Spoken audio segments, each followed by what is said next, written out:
Las condiciones STC o también conocidas como Standard Test Conditions, que significa condiciones estándar en laboratorio, es un conjunto de condiciones justamente que se realizan en el laboratorio y se usan para medir y comparar el rendimiento de los paneles solares.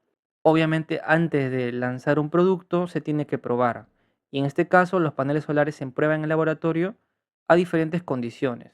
En este caso, a una irradiancia de 1000 watts por metro cuadrado, a una temperatura de las celdas de 25 grados centígrados y un índice de masa de aire de 1.5.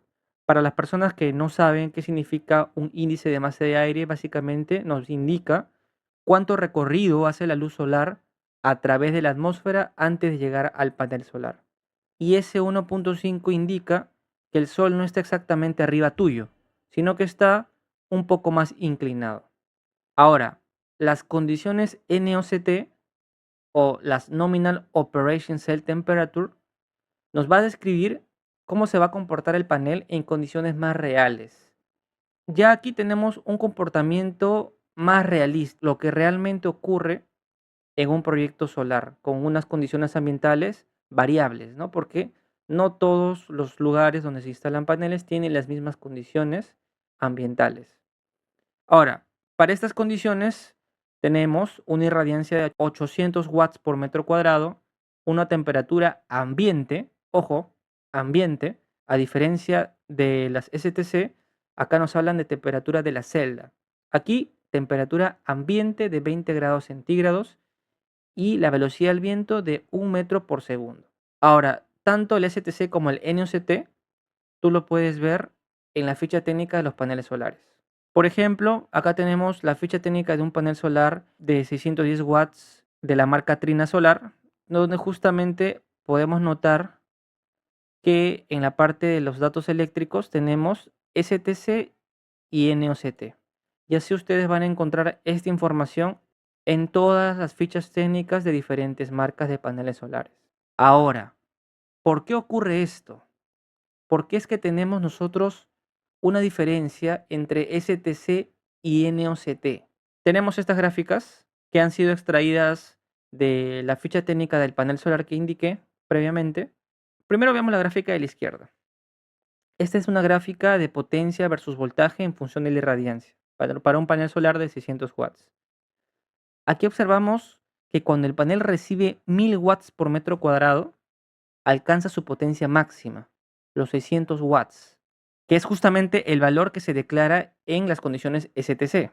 Sin embargo, a medida de que la irradiancia disminuye a 800, 600 o 400, la potencia máxima del panel disminuye también.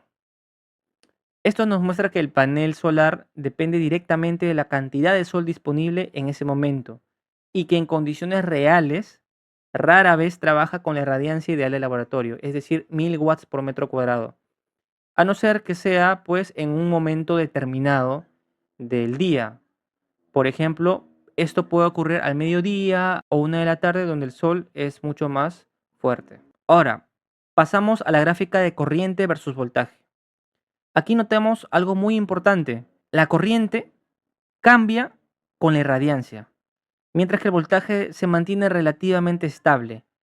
Esto significa que cuando hay menos sol, el panel genera menos corriente y por lo tanto menos potencia. Esta gráfica nos refuerza la idea de que en condiciones NOCT, donde la irradiancia típica es menor, el panel ya no va a poder entregar la misma potencia que en condiciones STC. Recuerden que la potencia es igual a intensidad por voltaje. Finalmente, en esta tercera gráfica vemos el efecto de la temperatura sobre la potencia del panel. Todas estas curvas van a representar al mismo panel solar, pero trabajando a distintas temperaturas. Cuando la temperatura es baja, el panel alcanza un voltaje más alto. Si hablamos de unas condiciones STC, donde la temperatura de la celda es 25 grados centígrados, si estamos en un ambiente más frío, aumenta el voltaje. Pero ahora, a medida que la temperatura de la celda aumenta, es decir, de 25 grados centígrados aumenta a 50 grados o a 75, dependiendo del lugar de la instalación, el voltaje ya cae de forma significativa, por lo que su potencia se ve disminuida. Esto explica por qué en condiciones reales de operación, cuando el panel se calienta, la potencia disminuye incluso si la irradiancia se mantiene constante.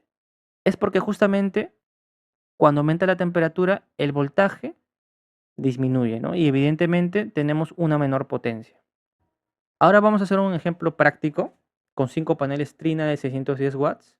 Justamente este cuadro ha sido extraído de la siguiente ficha técnica que había mostrado previamente, ¿no? Tenemos diferentes potencias de paneles, estamos considerando esta de aquí. Perfecto. Aquí pueden notar que en condiciones STC, el panel solar nos indica que tenemos 610 watts de potencia y en NOCT 465 watts. Aquí podemos notar que en condiciones reales de operación, la potencia se reduce aproximadamente un 24% respecto al valor STC. Es decir, que cuando nosotros vamos a una tienda, cuando nosotros compramos un panel solar, siempre lo compramos por su potencia nominal, es decir, su potencia STC. Pero tenemos que tener siempre en cuenta que tenemos que reducir esa potencia aproximadamente en un 24% para tener un valor más realista. Por ejemplo, para 5 paneles Trina de 610 watts, tenemos un total de 3050 watts para estos 5 paneles en condiciones STC. Pero ahora, si hablamos de condiciones reales del entorno donde vamos a instalar nuestros paneles, la potencia va a ser mucho menor. Vamos a hablar aproximadamente de 2325 watts. Eso es 725 watts menos de lo que tendríamos en condiciones STC.